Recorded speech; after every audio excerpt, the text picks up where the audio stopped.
Още едно необикновено правило е ампасан. Това е изобретено в същото време, когато и първоначалният скок на пешката две полета напред. Това се е показало несправедливо на шахматистите.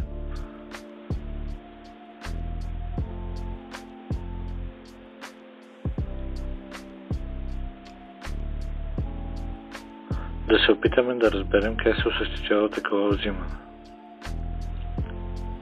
Ако черната пешка прескочи две полета и застане на петия хоризонтал, рядом с бялата пешка, то в следващия ход бялата пешка може да я вземе на прескоченото поле.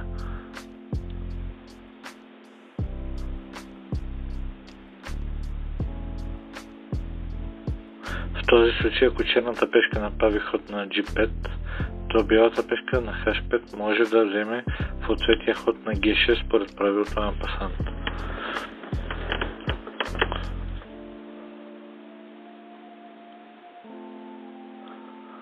За да могат да вземат черните пешки по това правило, те трябва да са достигнали четвъртия хоризонтал.